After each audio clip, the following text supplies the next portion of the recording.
Sejam bem-vindos a mais um episódio do podcast Ruja. Estamos na Febatex Summit e temos a honra de ter aqui com a gente a Thaís, da Bitumami, né? E junto comigo aqui, dividindo a bancada, a grande Jordana. Jordana, que é a diretora, né, a CEO aqui da feira Febatex, e agora a gente tem a honra de estar com vocês duas aqui. A Jordana vai me ajudar aqui na nossa entrevista. Thaís, é um prazer estar aqui com você. Eu gostaria que você começasse se apresentando, né, falando um pouquinho sobre você e sobre a Bitumami. Obrigada, é um prazer estar aqui com vocês hoje. Acabei de sair do palco, né, da minha apresentação, foi muito especial. Eu sou a Thaís Alcântara, eu sou sócia e head comercial da Bitumami, sou mãe da Paola e da Bianca, que são gêmeas de 7 anos. Ano passado eu fui barriga solidária do Victor e eu falo que eu sou especialista em conectar pessoas, negócios, ideias. E aí, por conta da minha experiência do ano passado, também sonhos. Que legal, bacana. Prazer, Jordana, por favor, se apresente. Eu sou a Jordana Madeira, diretora do Febatex Group. A gente trabalha aqui já há bastante tempo com eventos. E o Summit é um pouco diferente, né? O Summit vem para falar de assuntos além do têxtil, mas que faz sentido, né, para qualquer pessoa, qualquer profissional. E essa pauta, maternidade e carreira, foi um dos principais desafios que eu enfrentei no início da curadoria das palestras do evento. Imagino. Porque eu queria que mais mulheres aparecessem na arena, apresentassem conteúdo diferenciado. Seria muito fácil trazer mulheres para falar de moda e de estilo, mas eu queria mulheres para falar de negócios e de indústria. E de dinheiro. E de dinheiro, exato. Porque isso tem impacto, né? É importante, né? Precisamos disso para alcançar os objetivos, né? E quando eu comecei a fazer essa pesquisa, né, eu encontrei, né, alguns movimentos, né, nesse sentido, e Bitumami foi um deles. E a gente trocou alguns e-mails, expliquei o propósito do evento, falei da indústria têxtil, que é majoritariamente feminina, mas na parte de operação de fábrica, não na liderança executiva. Por quê? Teve falta para as mulheres, além de tempo, né? E aí todo esse processo de entendimento, né, foi sendo construído e foi validando, né, algumas ideias que a gente tinha, né, e que o que a gente quer é falar sobre isso. E a Thaís, né, sendo aí idealizadora do Bitumami, acho que ela tem muito para falar do que ela vê das dificuldades das mulheres no mercado de trabalho. Por que a gente não tem, né, mais postos de liderança, né, nas empresas? Foi uma preocupação bem genuína.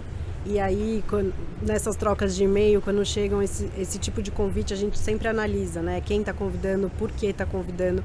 E foi uma conversa muito necessária que a gente teve antes do evento, até para entender sobre o que a gente poderia falar, como que a gente poderia abordar.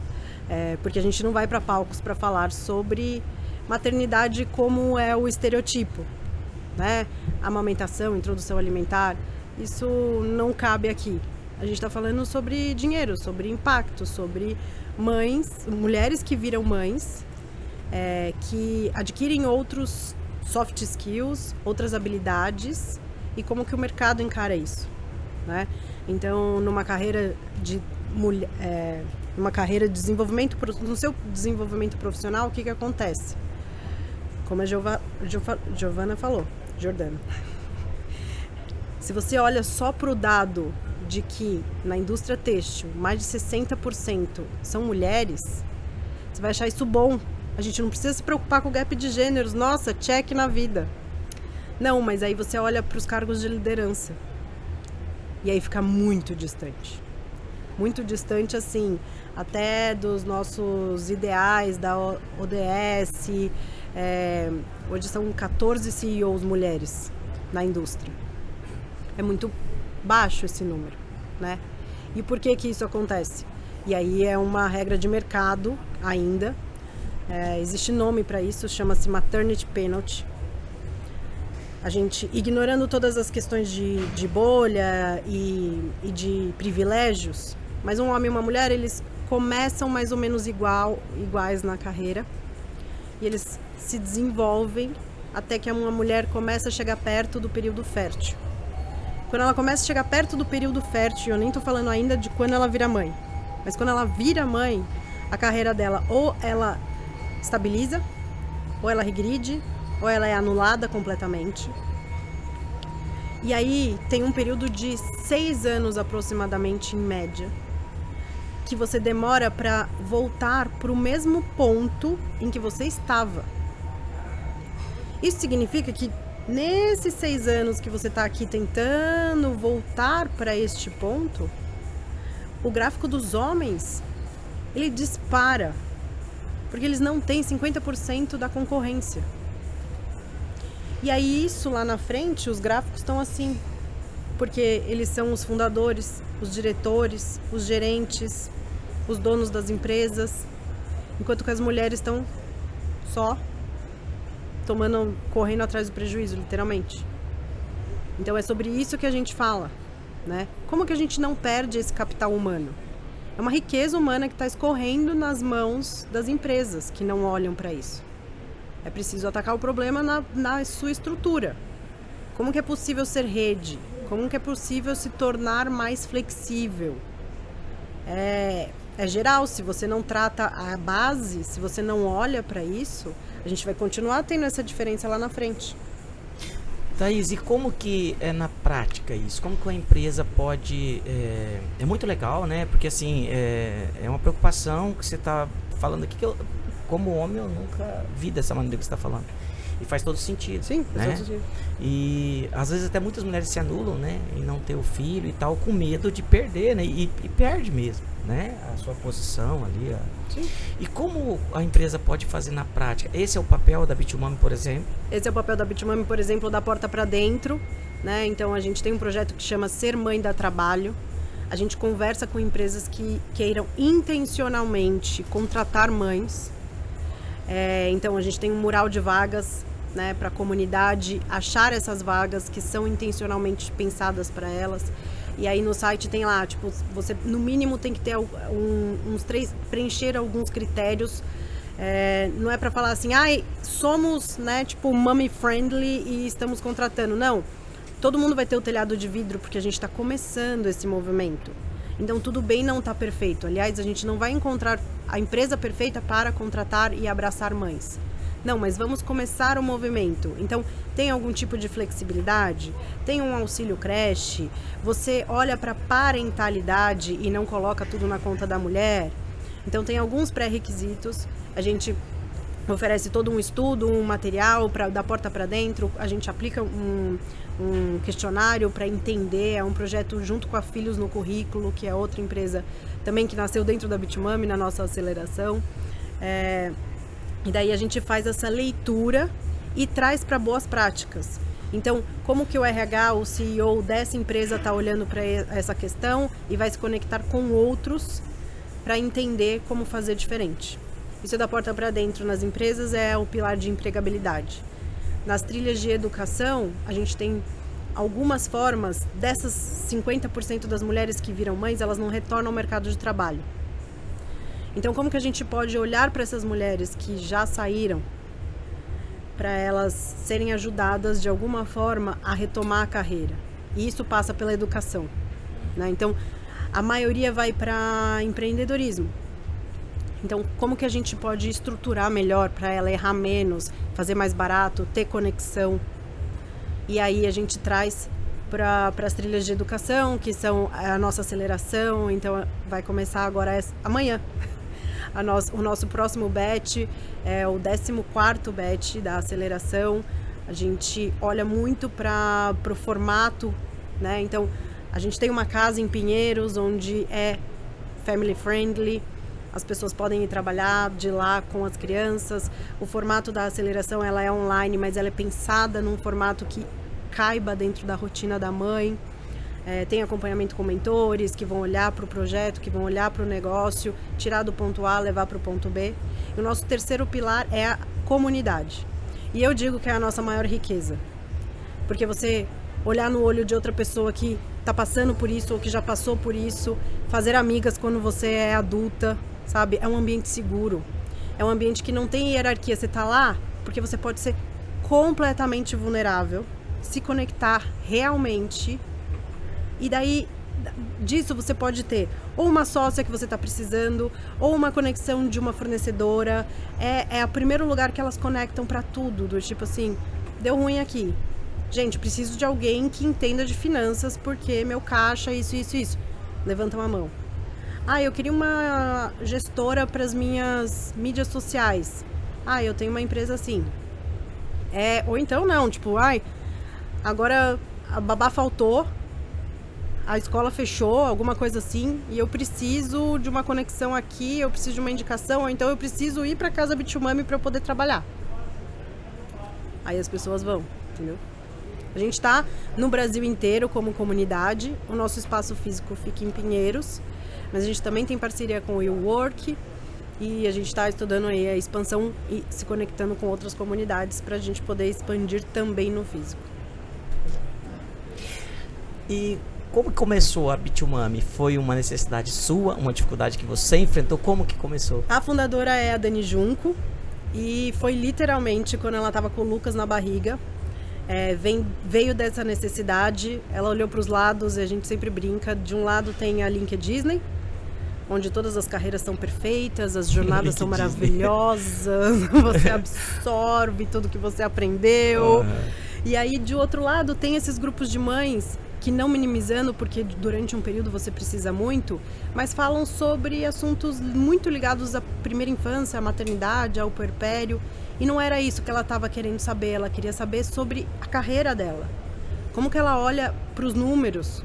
Ela era muito bem, já fundadora de outra empresa, ela trabalhava na área de branding, tinha uma agência que atendia grandes farmacêuticas.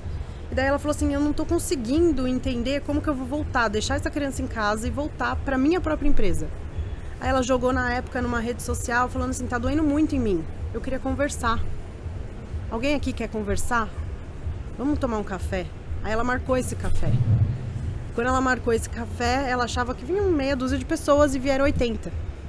Nossa. Isso foi há 7 anos, com o Lucas na barriga. E aí ela falou, tem um negócio aqui, só que ela é também pesquisadora. Então ela foi atrás disso. E aí ela foi atrás dos números. E os números, eles são carrascos, né? Mas tá ali no preto e no branco. 48% das mulheres não retornam ao mercado formal de trabalho. É um dado, né? Isso depois que tem filhos, esse dado, né? Teve uma situação nesse meu processo aí, essa jornada de curadoria, buscando liderança feminina, além da moda, pro Summit, que tinha uma pessoa que eu queria muito que ela viesse. Eu sabia que ela era referência numa private label, né, que tem um processo de produção ali interessante. E eu falei com ela, eu sabia, né, ela tem em torno dos 40 anos. E aí quando eu falei com ela, e ela não é brasileira, né, eu não vou falar de onde ela é. E eu perguntei, convidei, né, vamos ter o evento, isso há uns 8 meses atrás. Trouxe a pauta da liderança feminina, né, em cargos de CEO ou financeiros ou estratégicos. Aí ela falou, Jordana, que honra ser convidada, como eu gostaria de ir. Mas eu espero não conseguir. Aí eu olhei assim, por quê? Porque se eu não puder ir, é sinal que a minha segunda tentativa de fertilização deu certo.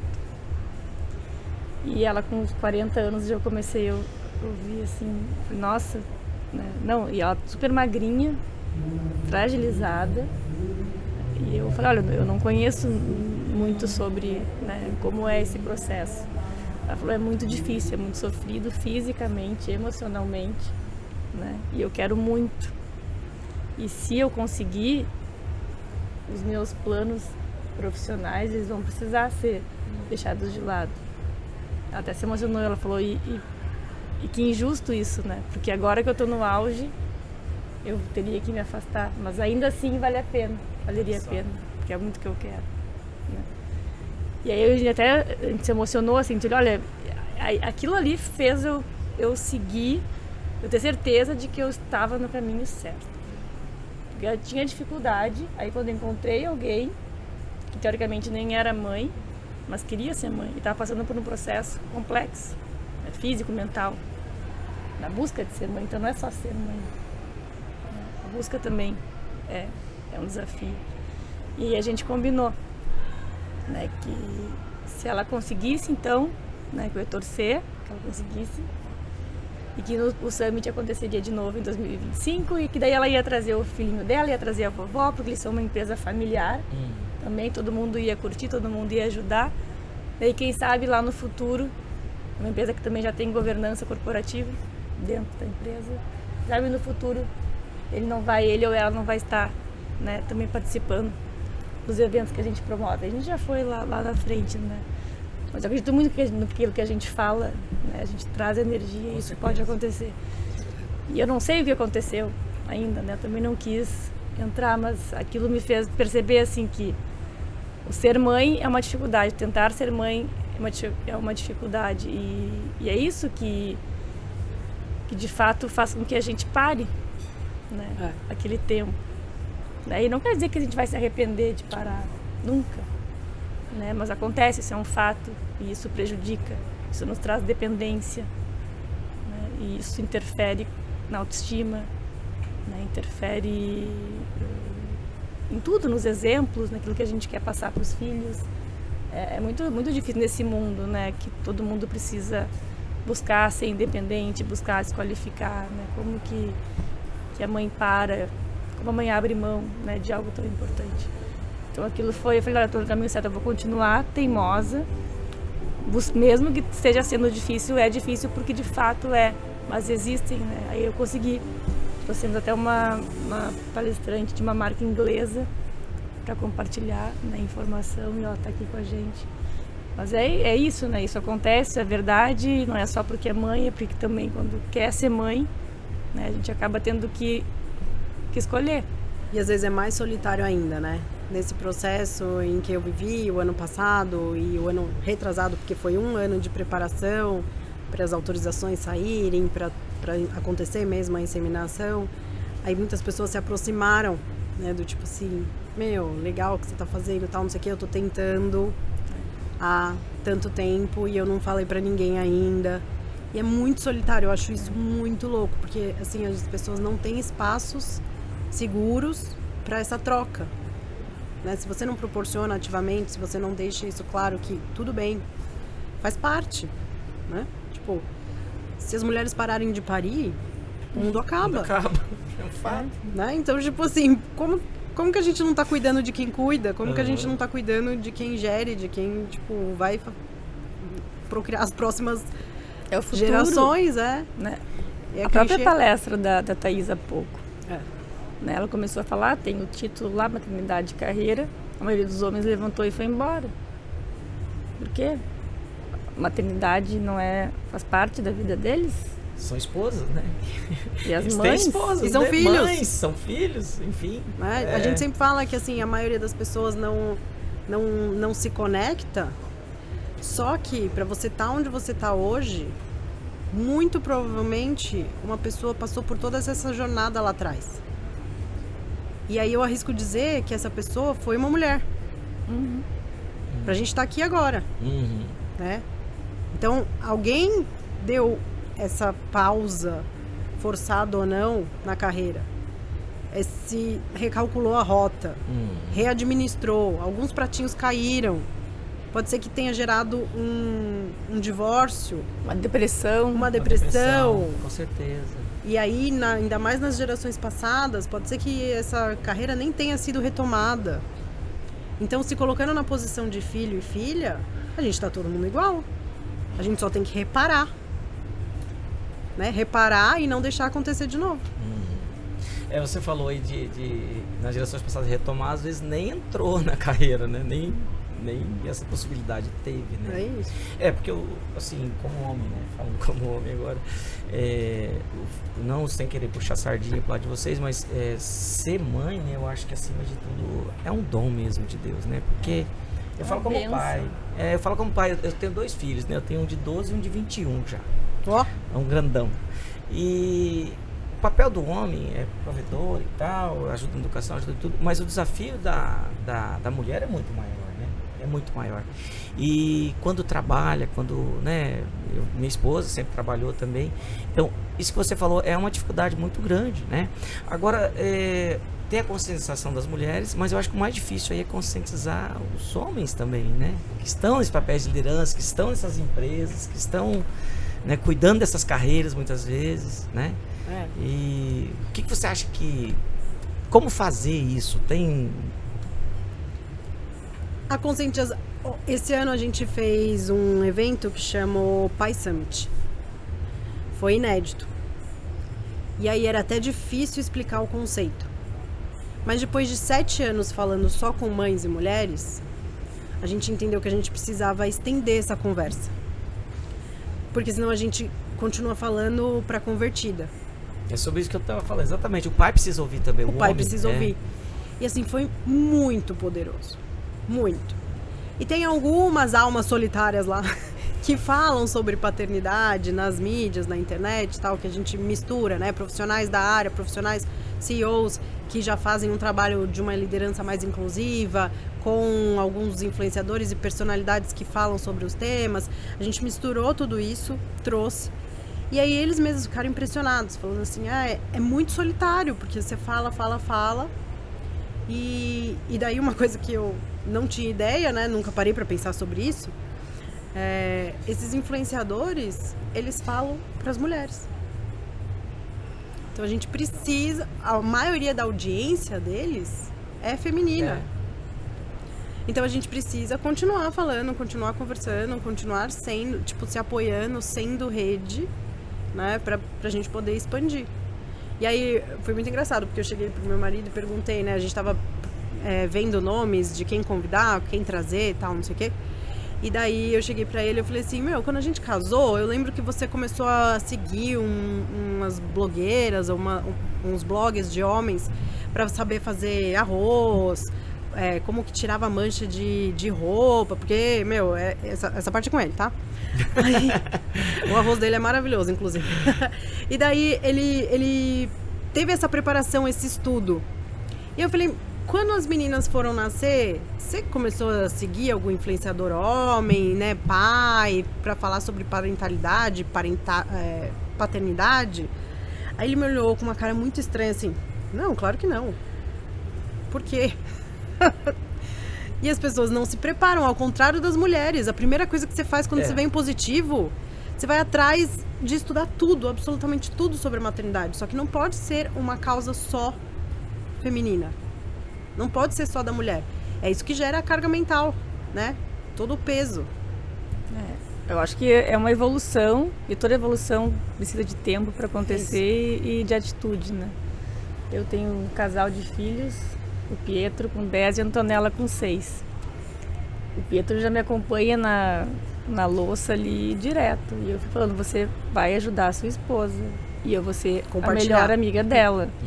Pode ter certeza, Pietro. Aí já ele fica olhando assim. Porque a gente tem que valorizar, né? Acho que essa questão também de relação, né, familiar, de sogra com nora, isso é, nossa, precisa acabar com esse estigma. São vários, se respeitar, várias camadas, né? Uma das principais camadas é que as mulheres são opositoras ou elas disputam. Não. E em muitos casos não é verdade, né? A gente vê relacionamentos assim, ótimos. Agora, existe também o homem e a nora que não se bica. Por que só tem esse lance entre o homem e a sogra, né? A nora e a sogra, enfim. Eu tô aqui, né, com 2 mulheres. A gente vai ter que... Tá. Então tá bom. Bom, a gente teria assunto para continuar aqui e ficar muito tempo falando, mas respeitando aqui os horários, né, assim, inadiáveis da nossa entrevistada Thaís. Eu gostaria que você deixasse o seu @, falasse da Bitumama e deixasse sua mensagem final para os nossos telespectadores. Eu agradeço muito, eu me senti muito bem acolhida aqui. Foi uma plateia, uma audiência muito especial. Minha família é daqui da região, então quando eu venho pra cá eu me conecto real com as raízes aqui. Quero agradecer. O @ é B2MAMY Bitumami. E muito obrigada por estender essa conversa e entender a importância dela. Foi um prazer. Primeira de muitas. Vamos evoluir aí com o tempo e com atitudes. Ótimo, obrigado mais uma vez. E assim nós encerramos mais um episódio do Ruja na Febratex Summit. E lembre-se,